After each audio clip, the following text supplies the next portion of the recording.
الحمد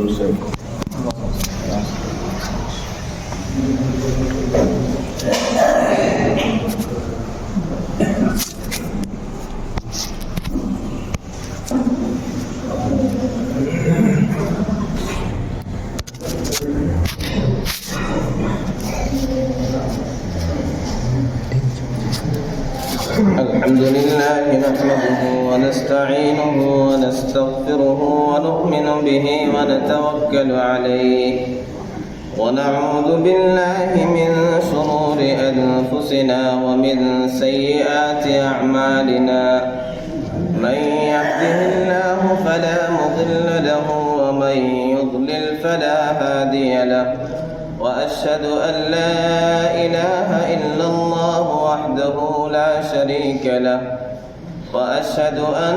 سيدنا وسندنا ونبينا وإمامنا ومولانا محمدا عبده ورسوله صلى الله عليه وعلى آله وصحبه وبارك وسلم تسليما كثيرا كثيرا أما بعد فأعوذ بالله من الشيطان الرجيم بسم الله الرحمن الرحيم يا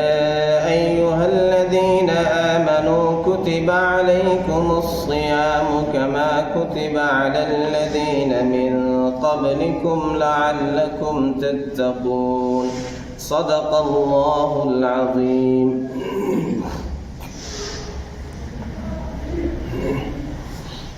لائق صد احترام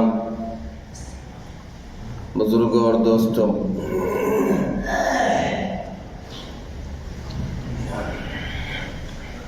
مہینوں کا سردار، ایک عظیم مہمان، ایک عظیم مہینہ، بابرکت مہینہ، جس کے بارے میں رحمت دو عالم صلی اللہ علیہ وسلم نے ارشاد فرمایا، یا ایھا الناس قد اظلکم شہر عظیم، اے لوگوں، ایک بڑی عظمت والا مہینہ تم پر سایہ فگن ہونے والا ہے۔ وہ عظمت والا، برکت والا مہینہ بہت جلد ہم پر سایہ فگن ہونے والا ہے۔ بہت جلد ہم اسے استقبال کرنے والے ہیں، اسے مرحبا کہنے والے ہیں، خوش آمدید کہنے والے ہیں۔ وہ مہینہ جس میں جنت کو سجا دیا جاتا ہے، جنت کے دروازوں کو کھول دیا جاتا ہے، وغلقت ابواب النیران، دوزخ کے دروازوں کو بند کر دیا جاتا ہے، شیاطین کو قید کر دیا جاتا ہے۔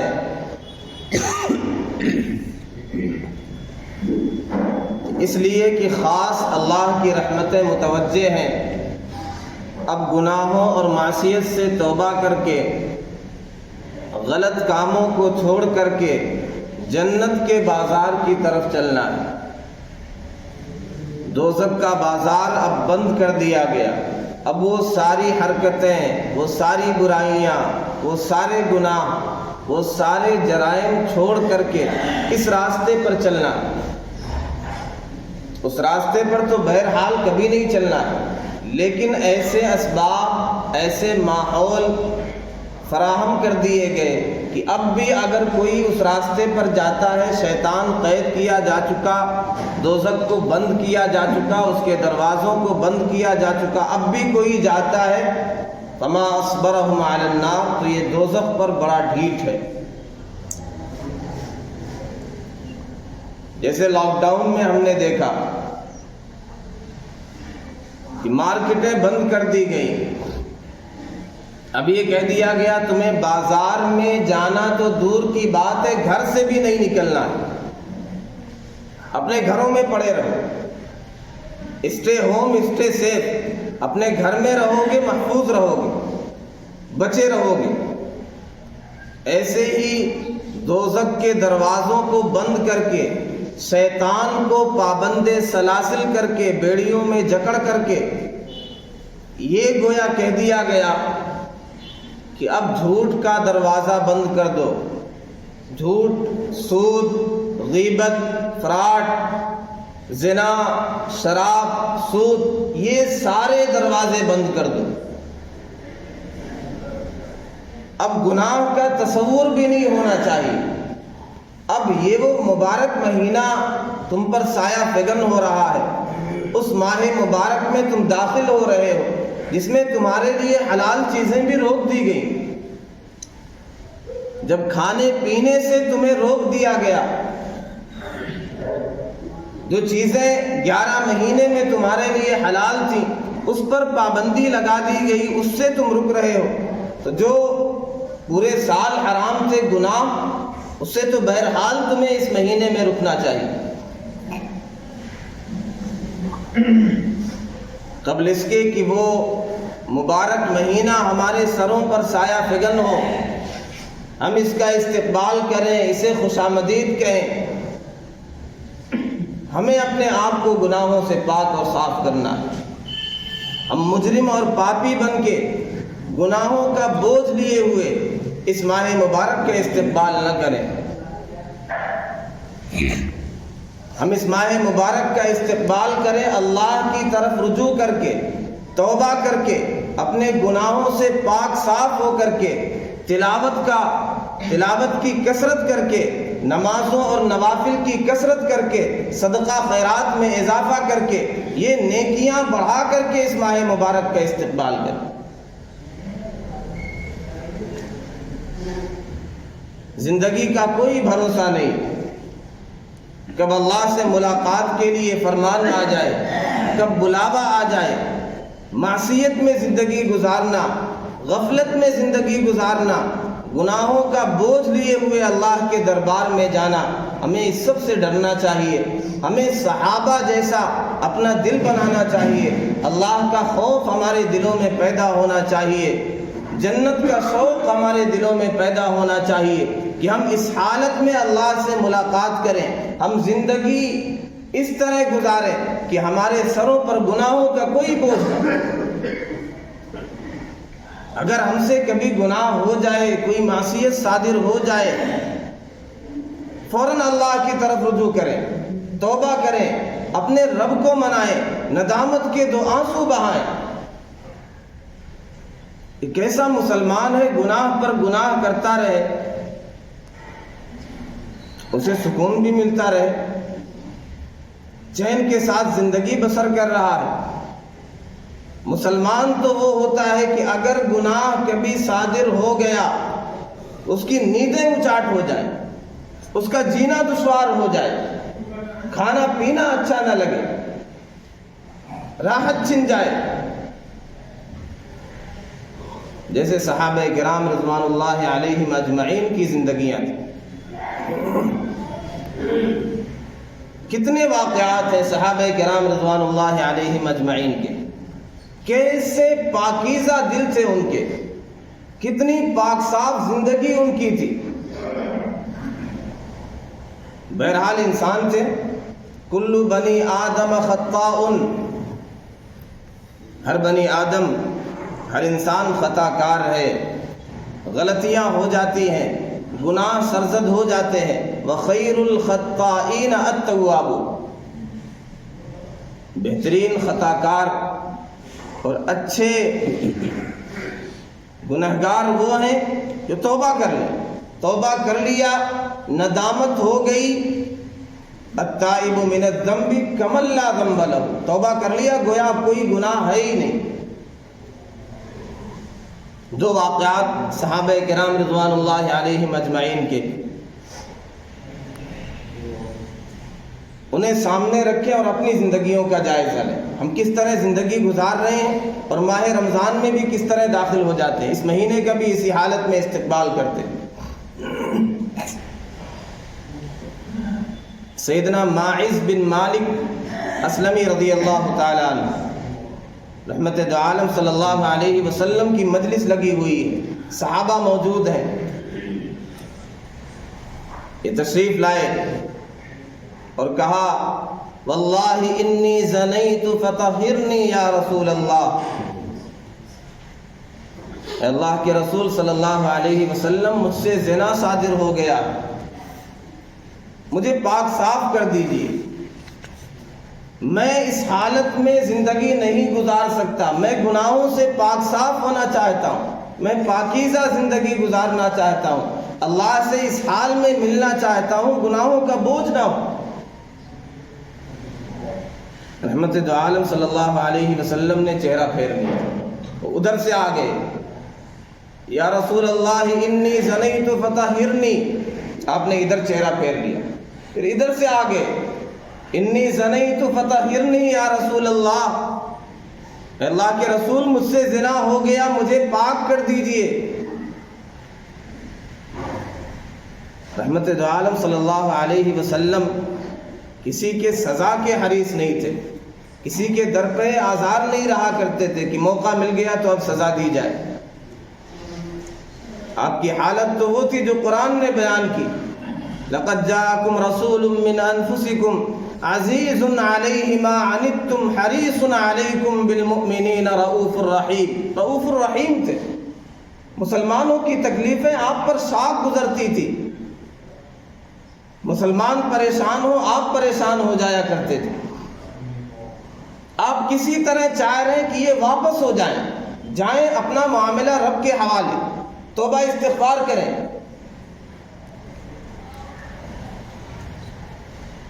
پھر آپ نے کہا لعلک قبلت، شاید تم نے بوسہ لے لیا ہو، لعلک مسست، شاید تم نے صرف چھوا ہو، اسے زنا کہہ رہے ہو۔ فرمایا نہیں یا رسول اللہ، میں نے وہی کیا ہے جو میاں بیوی حلال طریقے سے کرتے ہیں، میں نے زنا کیا ہے۔ پھر آپ نے صحابہ سے قوم سے خطاب کر کے کہا حل بھی جنون، کیا یہ پاگل ہیں، کیا ان کا دماغ ٹھیک نہیں ہے، کیا کیوں ایسی باتیں کر رہے ہیں، ہوش و حواس ان کے سلامت ہیں؟ کسی طرح پیارے آقا صلی اللہ علیہ وسلم چاہ رہے کہ یہ بچ جائیں، سزا نہ دینا پڑے،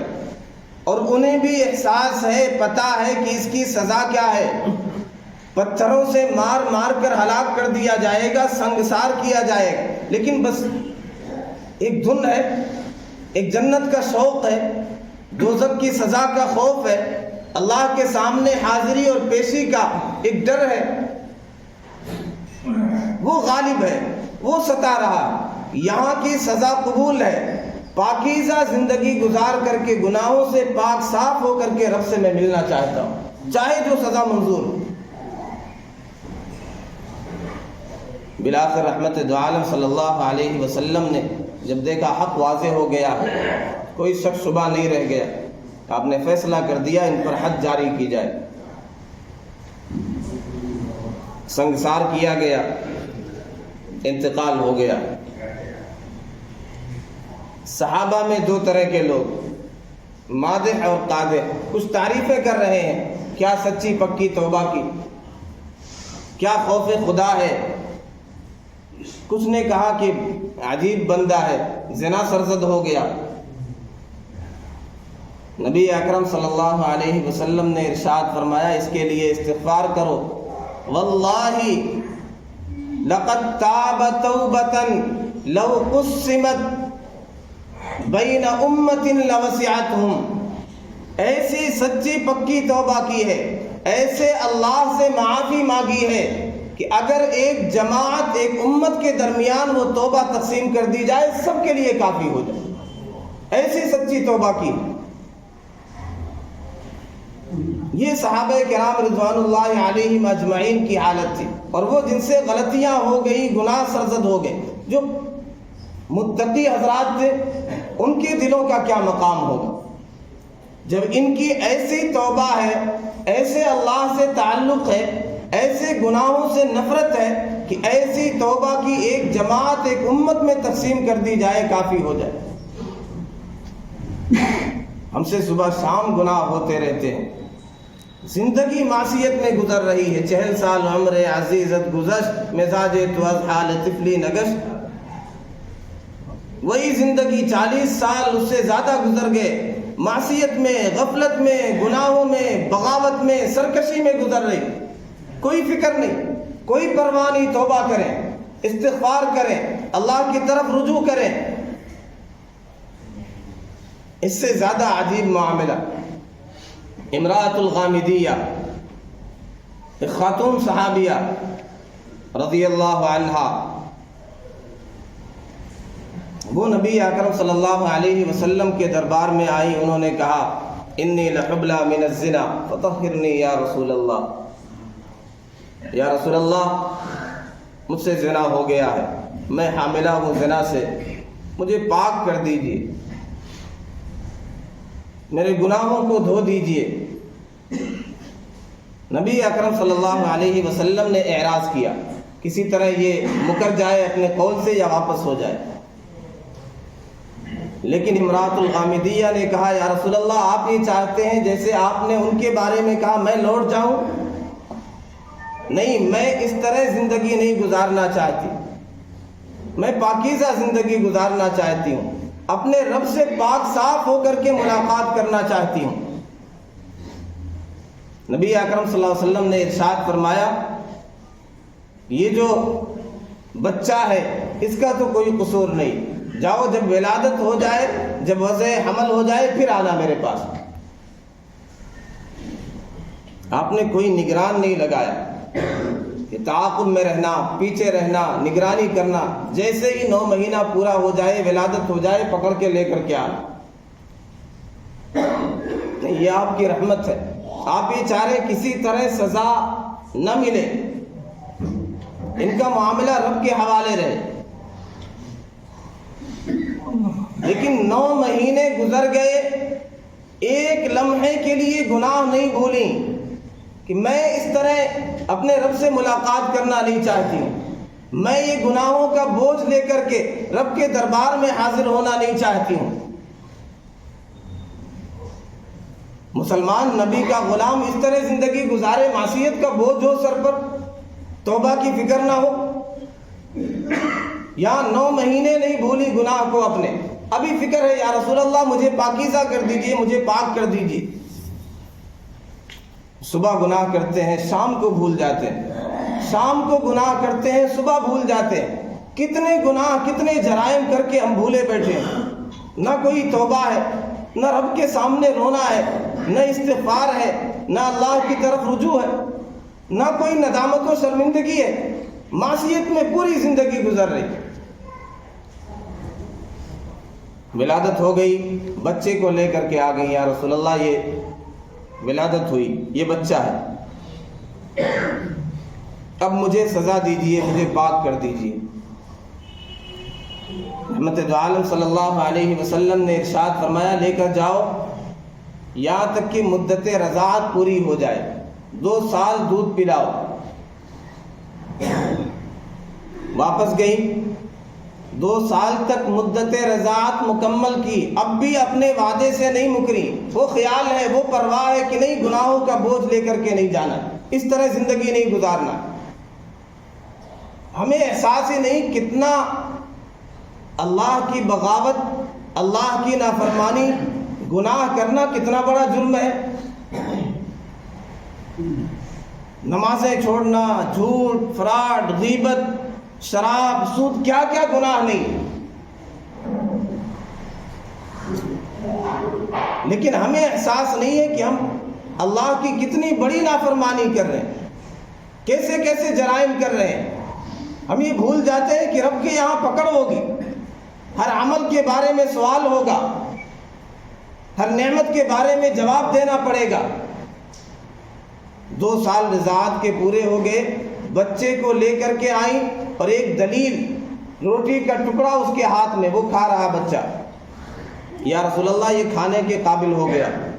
مدت رضاعت پوری ہو گئی۔ نبی اکرم صلی اللہ علیہ وسلم نے کہا من یکفل ھذا، اس بچے کی کفالت کون کرے گا، کون ذمہ داری لیتا ہے اس بچے کی دیکھ ریکھ کرے؟ کوئی آگے نہیں بڑھا۔ پھر پیارے آقا صلی اللہ علیہ وسلم نے ارشاد فرمایا من یکفل ھذا وانا رفیقی فی الجنہ، جو اس کی کفالت کرے گا میں جنت میں اس کا رفیق اور ساتھی ہوں گا۔ ایک انصاری صحابی آگے بڑھے، انہوں نے کہا یا رسول اللہ انا، میں تیار ہوں کفالت کے لیے۔ آپ نے بچہ ان کے حوالے کر دیا، پھر انہیں سزا دی گئی، حد نافذ کی گئی، ان کا انتقال ہو گیا۔ رحمت دو عالم صلی اللہ علیہ وسلم جنازے کی نماز کے لیے آگے بڑھے، سیدنا عمر رضی اللہ عنہ آگے، یا رسول اللہ اتصلی وقد زنت، اس نے زنا کیا تھا، آپ نماز پڑھنا چاہ رہے ہیں، آپ اس خاتون کے لیے استغفار کرنا چاہ رہے ہیں؟ نبی اکرم صلی اللہ علیہ وسلم نے ارشاد فرمایا واللہ یا عمر واللہ لقد تابت توبۃ لو قسمت بین 70 من اہل المدینہ لوسعتهم، اس نے ایسی سچی توبہ کی ہے کہ اگر اہل مدینہ کے 70 لوگوں میں اس کی توبہ کو تقسیم کر دیا جائے سب کے لیے کافی ہو۔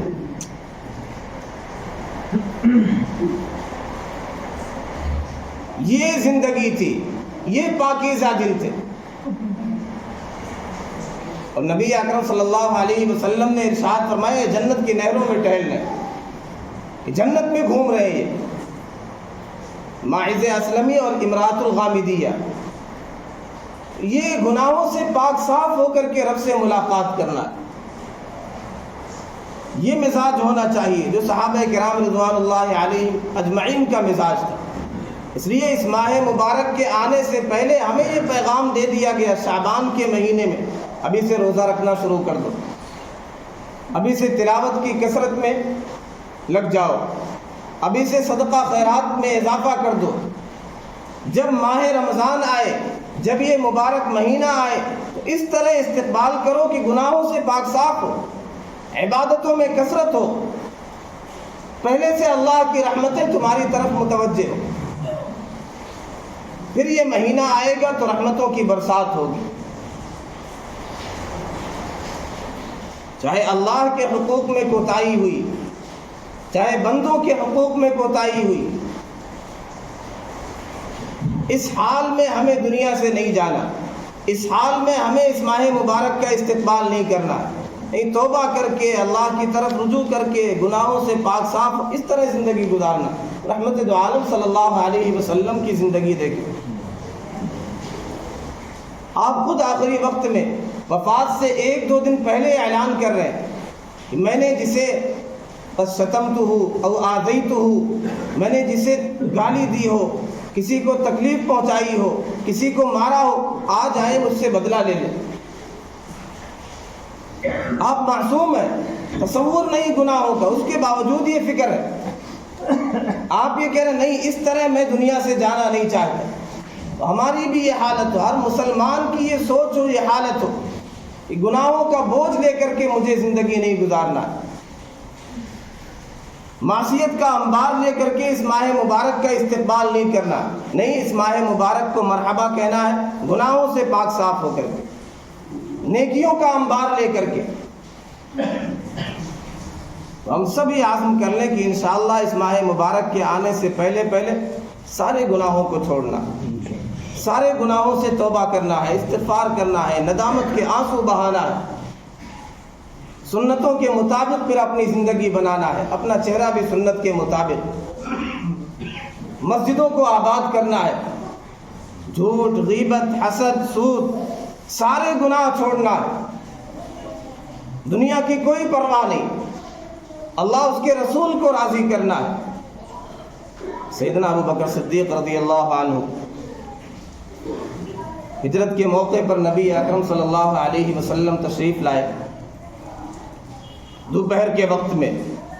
جس میں کوئی گھر سے نہیں نکلتا تھا، وہاں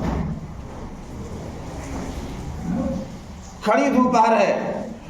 فی شدت الظہیرہ، آپ تشریف لائے اور آپ نے کہا اخرج من فی بیتک، گھر میں جو بھی ہیں انہیں باہر نکال دو، کچھ خفیہ بات کرنی ہے۔ سیدنا ابو بکر صدیق رضی اللہ تعالی عنہ نے ارشاد فرمایا یا رسول اللہ ہما ابنتایا، میری دونوں بیٹیاں ہیں، کوئی اجنبی کوئی غیر نہیں، آپ بات کر سکتے ہیں۔ پیارے آقا صلی اللہ علیہ وسلم نے ارشاد فرمایا کہ مجھے ہجرت کی اجازت دے دی گئی ہے، قد اذن لی فی الہجرہ۔ سیدنا ابو بکر صدیق رضی اللہ تعالی عنہ شدت خوشی سے رونے لگے، یا رسول اللہ الصحبہ، آپ کا ساتھ مل گیا، میں آپ کے ساتھ ہجرت کروں گا۔ ایسے خوشی سے ایسے جھوم گئے کہ خوشی کے آنسو نکل، رو رہے ہیں، یا رسول اللہ آپ کا ساتھ، آپ کی مصاحبت، آپ کی رفاقت مل گئی مجھے، میں آپ کے ساتھ ہجرت کروں گا۔ پتہ ہے کتنا خطرناک سفر ہے یہ ہجرت کا۔ انہیں معلوم ہے کہ پیارے آقا صلی اللہ علیہ وسلم پر انعام رکھا گیا ہے، انہیں معلوم ہے کفار مکہ نے قتل کرنے کا انعام رکھا ہے، 100 اونٹ ملے گا جو قتل کرے گا۔ یہ نہیں کہا آپ کے ساتھ جانا خطرے سے خالی نہیں ہے، آپ کے ساتھ جانے میں جان جا سکتی ہے، آپ کے ساتھ ہجرت کرنے میں تباہی آ سکتی ہے۔ نہ جان کی پرواہ ہے، نہ مال کی پرواہ ہے، کسی چیز کی کوئی پرواہ نہیں، بس اللہ کے رسول مل جائے، آپ کی رفاقت مل جائے، آپ کی صحبت حاصل ہو جائے، آپ کا ساتھ ہو جائے۔ آج دنیا میں کسی کو وانٹڈ کیا جاتا ہے، کسی کے سر پر بولی اور انعام لگتا ہے،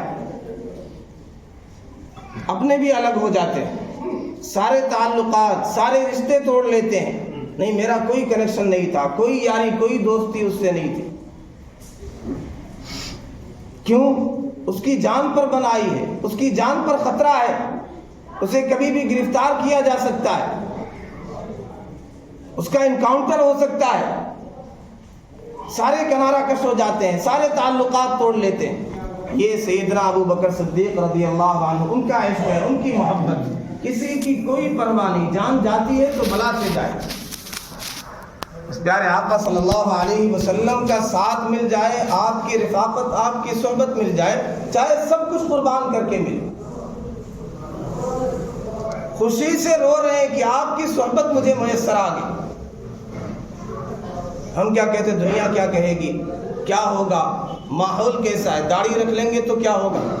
نمازیں پڑھیں گے، اللہ والوں کی مجلسوں میں جائیں گے، کیا کہیں گے، لوگ کیا کہیں گے، تو کہتے ہیں کہتے رہے۔ آواز سگا کم نہ کند رزق گدارا، کتوں کے بھونکنے سے فقیر کی روزی کم نہیں ہوتی۔ ہم اگر ماحول سے ڈر گئے تو صحابہ کے نقش قدم پر کیسے چل سکتے؟ ماحول ہی کی تو فکر رہتی، لوگ کیا کہیں گے، نمازیں اس لیے نہیں پڑھتے، داڑھی اس لیے نہیں رکھتے، پیارے آقا صلی اللہ علیہ وسلم کا لباس اس لیے نہیں پہنتے، مسجدوں کو اس لیے نہیں آباد کرتے، لوگ کیا کہیں گے؟ اس لیے اس ماہ مبارک کے آنے سے پہلے اپنا مزاج، اپنی زندگیاں صحابہ کرام رضوان اللہ علیہم اجمعین کے مطابق کرنا ہے، اپنے آپ کو گناہوں سے پاک صاف کرنا ہے، توبہ استغفار کر کے اس ماہ مبارک کا استقبال کرنا ہے، ایک نئی زندگی کی شروعات کر کے، سنتوں سے اپنے چہرے کو سجا کر کے، مسجدوں کو آباد کر کے، تلاوت میں اضافہ کر کے، صدقہ خیرات میں اضافہ کر کے، نیک کاموں میں اضافہ کر کے اس ماہ مبارک کا استقبال کرنا ہے۔ اس طرح استقبال کریں گے تو ایک ایک لمحہ اس ماہ مبارک کا پورا مہینہ انشاءاللہ وصول ہوگا، اور ایسی رحمتوں کی بارش ہوگی کہ ہم اس کا تصور بھی نہیں کر سکتے۔ اللہ ہم سب کو گناہوں سے پاک صاف ہو کر کے، توبہ کر کے اس ماہ مبارک کا استقبال کرنے والا بنائے۔ وآخر دعوانا الحمدللہ رب العالمین۔